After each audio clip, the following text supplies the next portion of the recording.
Hello and good evening.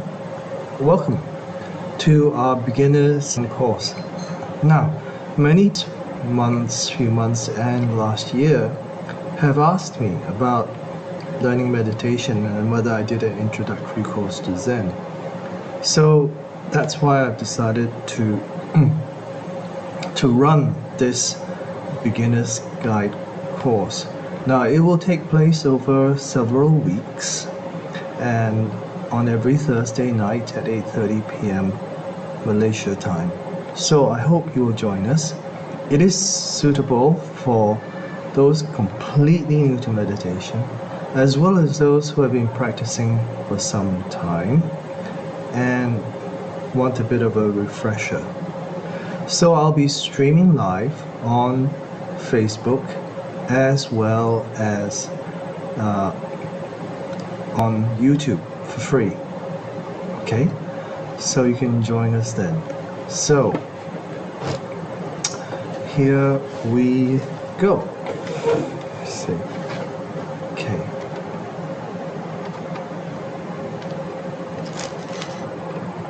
Okay, so I've been practicing Zen for over 30 years now, and one thing that I've learned through experience, sometimes still tough experience, is that Zen is actually quite simple. So many of you may not think that, but Zen is actually quite a simple practice, and I'll explain why later. Now, where does this word come from? The Sanskrit word for meditation is dhyana, and when Buddhism spread to China, this word was transliterated to Chan, dhyana Chan. Sort of, okay. Not that close, but that was the closest that the Chinese scholars could get to it. And then in Japan, this character, the Chinese character, is pronounced Zen, and in Korea it's pronounced Son. So Zen means dhyana in Sanskrit, which means meditation. So before the Buddha attained enlightenment, he practiced meditation, and he practiced being mindfully aware of his breath, his in-breath and his out-breath. So he didn't go to any libraries or any universities to study meditation. He stayed in the forest and practiced mindfully following his breath for 6 years. That's all he did. So we follow his great example, and we will use the breath as an object of meditation. So when we practice in this way, we learn to become more attentive to the present moment. We also learn to get less distracted by the thoughts or images which appear during meditation. So Zen is quite simple, and because it is actually quite simple to do, many people find it hard to do it in practice. Sounds contradictory, but that's how it is, that's true. So many years ago, there was a bunch of undergraduate students from the top US universities came over to Korea to one of our temples in Seoul. And one of our Zen masters, they wanted to learn about meditation and about Buddhist culture in Korea. So part of it was learning how to sit Zen. So our Zen master, who is also American, gave them a class. Now, these are Ivy League university students, like from universities like Harvard, Yale, Princeton, Columbia, and like those kind of universities.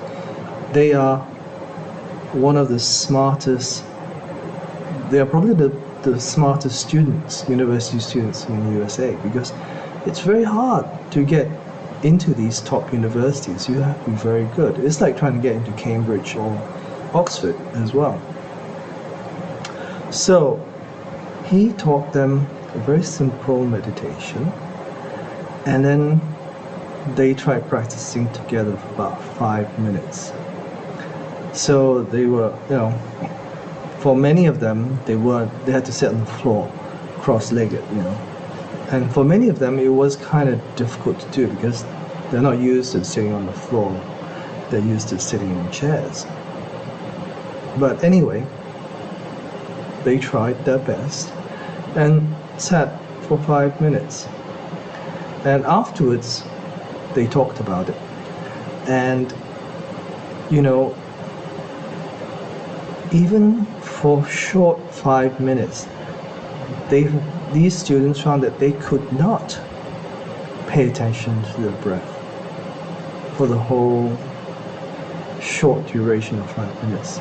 Their minds kept going somewhere, kept wandering, kept getting distracted. So even though they were like the smartest 1% of all university students in the USA, they still could not do this very simple thing. One of the reasons is that their minds were kind of too complicated, and the practice was just a little too simple for them, So now we're going to do a very simple but effective short meditation that can help ground you to the present moment, especially if you find yourself uncontrollably caught up in your thoughts. Okay, so this is called a 3-minute breathing space. A 3-minute breathing space. There are 3 stages to this meditation. Each one takes around a minute, so 3 minutes. So let's take this moment to just shift your body. Find a position so that you can sit in a way that's comfortable and upright and alert for yourself, sort of to sit with the intention of being awake and paying attention for these 3 minutes. So you can adjust your body, it's the best situation that you can find for staying alert. If you're sitting in a chair, adjust your position on the chair and put both feet on the floor.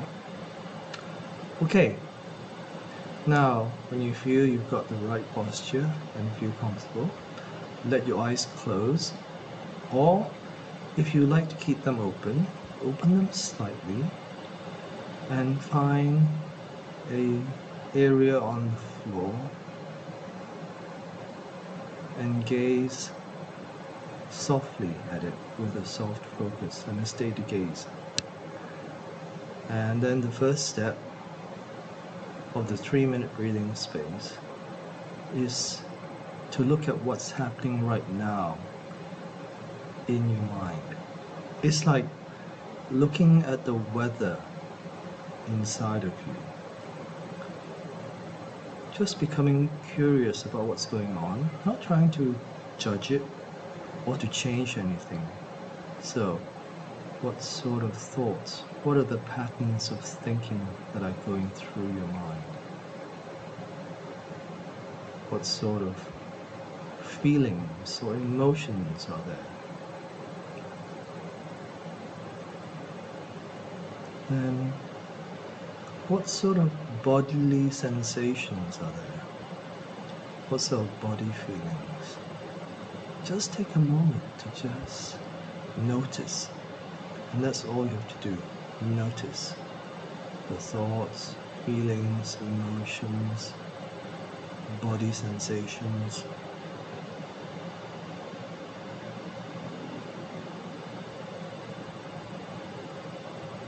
Just hold them in awareness and just watching and being aware of them from one moment to the next. not wanting to change anything.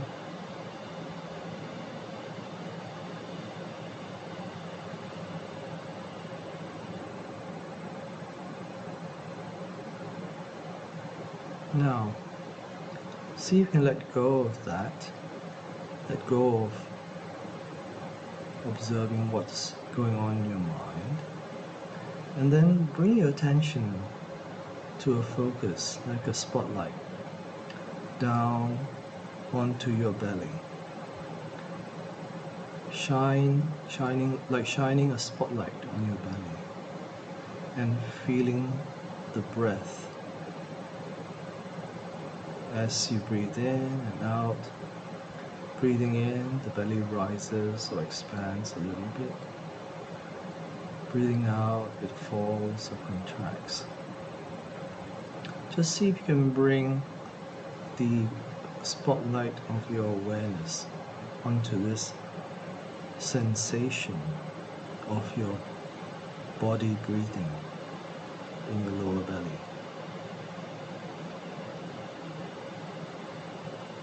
Rising, falling, rising, falling. And see if you can stay with this rhythm of rising and falling. Breathing in, breathing out, as best you can, from moment to moment.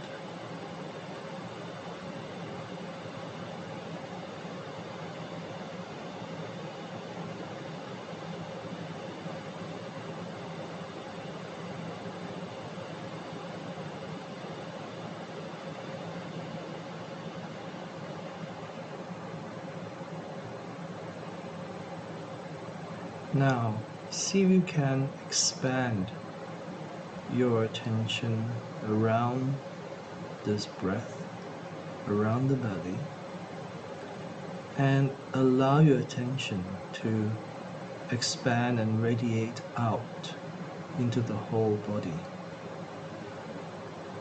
Feel the whole body sitting. Feel the whole body breathing.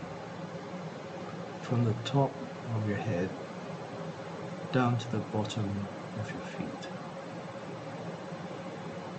Breathing in with the body, breathing out with the body. One whole breath, one whole body, holding your whole body in awareness.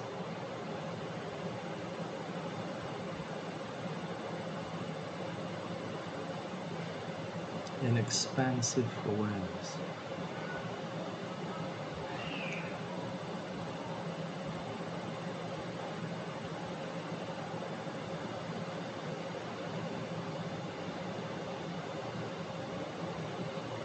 When you're ready, open your eyes and allow your attention to come back to the room again.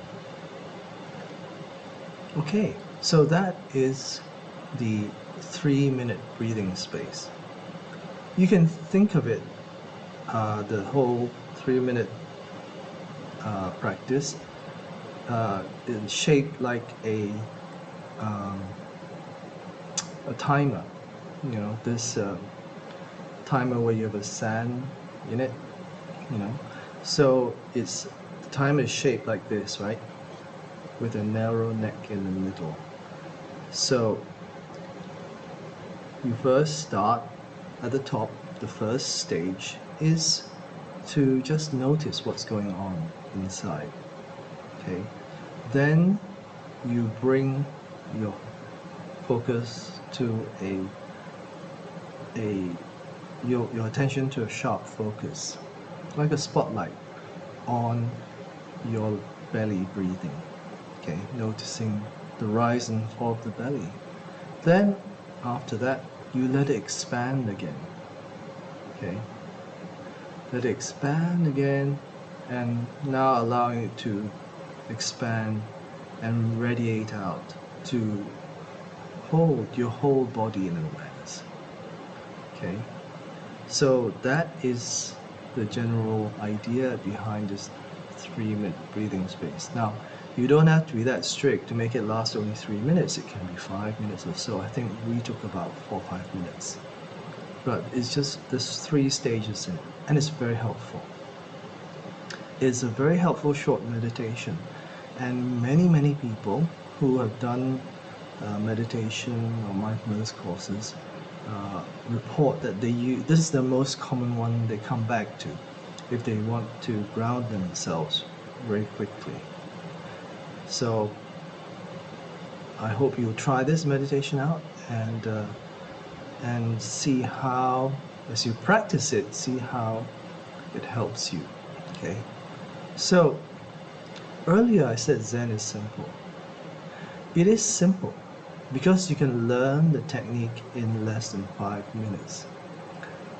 But it can take a lifetime of practice to master it. Now, many people approach Zen intellectually because nowadays there are thousands and thousands of books on Zen, and most people have read at least half a dozen or more. However, Zen is a practice.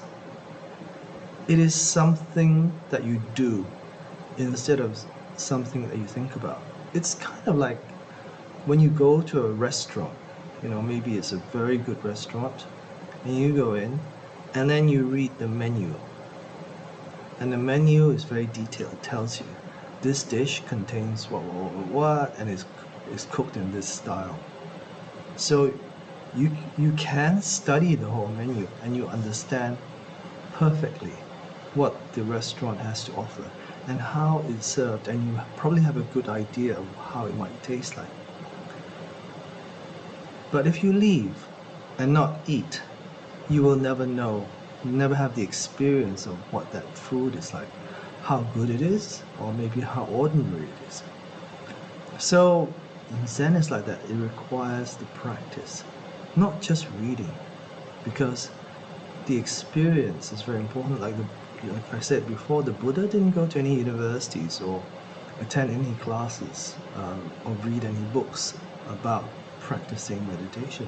He spent his time just practicing.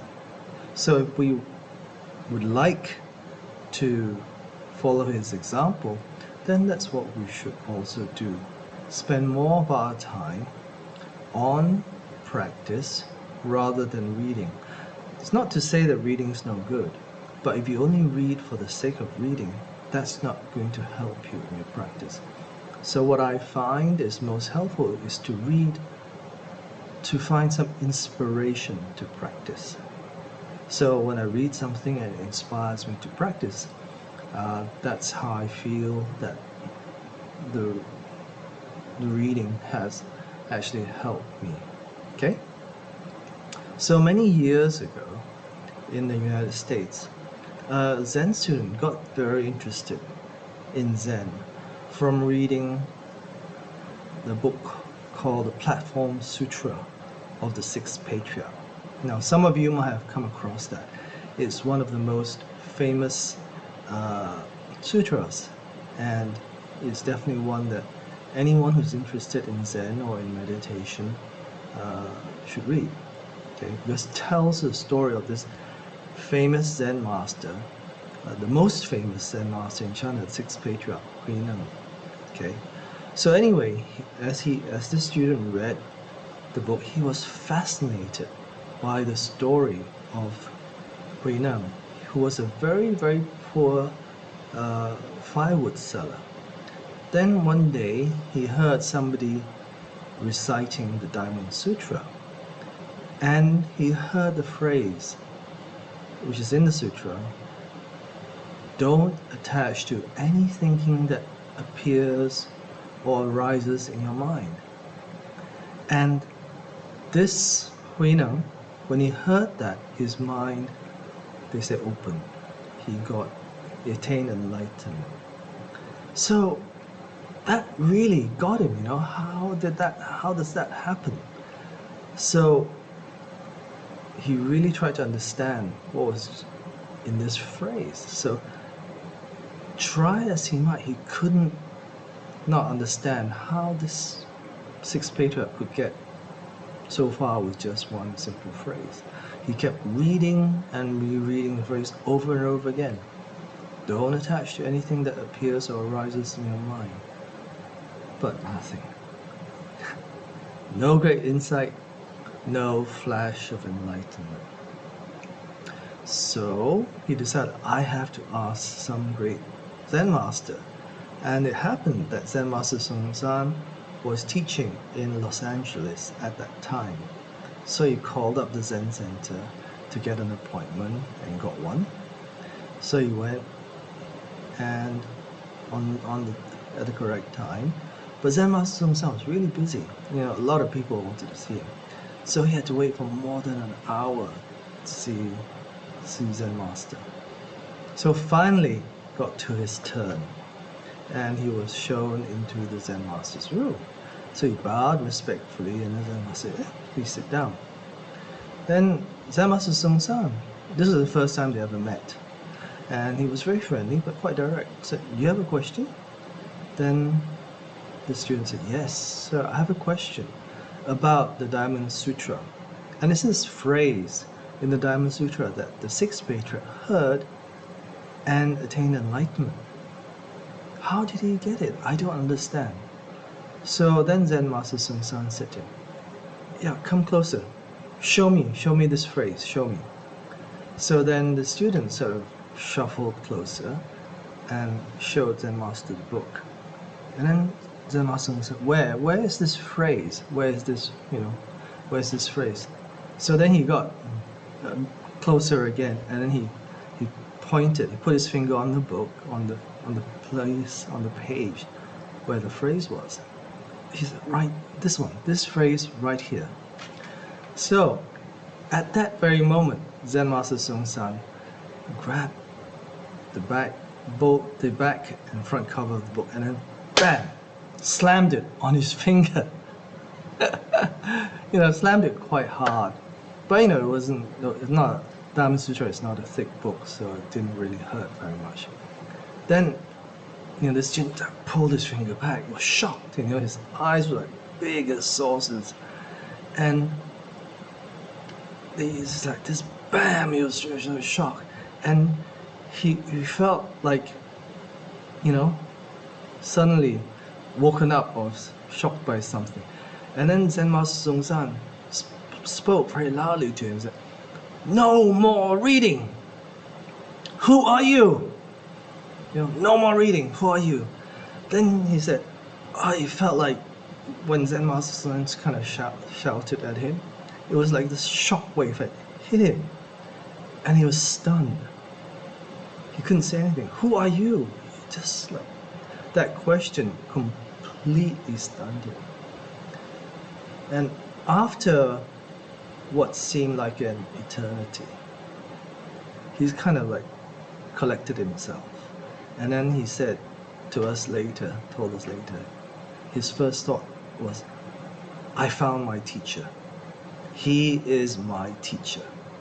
So then the student went on to practice very sincerely and strongly, and eventually he became a Zen master himself, Zen Master Subong. So, interesting story. Zen is not an intellectual exercise. It is a practice. That's what all the great teachers try to tell us. You can't get there from a book. You actually have to do some practice yourself. So, when I was practicing in Korea, I asked Zen Master Sung San about this Huinam. How come he was able to attain enlightenment so early in his life and so quickly? Whereas most of the rest of us, like students, we were like struggling, doing sitting retreats for 6 months every year, and finding ourselves not being able to get anywhere. It seemed like that. So then he said to me, Past life, a lot of practice. So this is about Myong. Past lives, a lot of practice. So this practice, in Buddhist belief, is not only for this life. It carries over. And it is like putting money in the bank. The interest also accumulates. So if you practice this life, all the practice you do is like putting money in the bank. It's your Dharma treasure.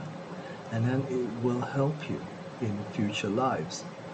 So that was very, very good teaching for me, because then I realized, I just have to keep practicing. Don't worry about quick results, because many people want a quick result. Otherwise, they give up, because it seems like we live in an instant world nowadays. But, sometimes I will say, instant enlightenment takes time. Instant success takes time. So we just have to make the effort. So now we've done a bit of meditation, and I want to give you a working definition of what meditation is. And also on this course, you will hear me use the word ZEN, meditation, or mindfulness. And I will use these words pretty interchangeably to mean the same thing. Okay, so don't get too confused. It just means meditation. I use these two different words. So the definition: meditation is the intentional practice to pay attention moment to moment with openness and acceptance, without judgments or expectations. And then the awareness that arises from this is mindfulness. So meditation is the intentional practice to pay attention moment to moment with openness and acceptance, without judgments or expectations. And then the awareness that arises from this is mindfulness. Okay, so that is pretty much a working definition, and we can practice meditation anywhere. The Buddha said you can practice meditation in any of these 4 positions: sitting, standing, walking, lying down. Sitting, standing, walking, lying down. 4 positions. Okay. So have a think about that. In your life, aren't you doing at least one of those 4? Isn't your body in at least one of those 4 positions? Aren't you at least either aren't you either sitting, standing, walking, or lying down? So what he means is that you can practice meditation in any position. So it's not confined to just sitting cross-legged on the floor very solemnly. That's not it. It means to pay attention moment to moment, like I said. So you can practice meditation in any position, regardless of what you're doing. Okay? So next week we'll learn another meditation technique that will help you pay attention to your breath, and also help you learn to deal with distracting thoughts. First we have to learn how to kind of bring our attention to be able to focus on a certain thing. Okay, so that will help to develop our ability to be more present in the moment, to be more mindful. So until then, I'd like to give you some homework. And the homework is to practice this 3-minute breathing space at least once a day till this habit and see what happens. And what I'll do is, after this talk, maybe tomorrow or the day after, I will try to kind of get that section of the video where we did that 3-minute breathing spaces, the guided meditation, and I'll post it on both YouTube and Facebook so that you can, if you like this guided meditation, you can listen to it and meditate along with it. Okay, so that's it for tonight. But one announcement before we end. From today onwards, we'll only be having Thursday night meditation classes, okay, until further notice. So no more Monday night mindfulness Zen, just Thursdays. Okay, so until we meet next Thursday, take care and have a lovely weekend and week ahead. Bye bye.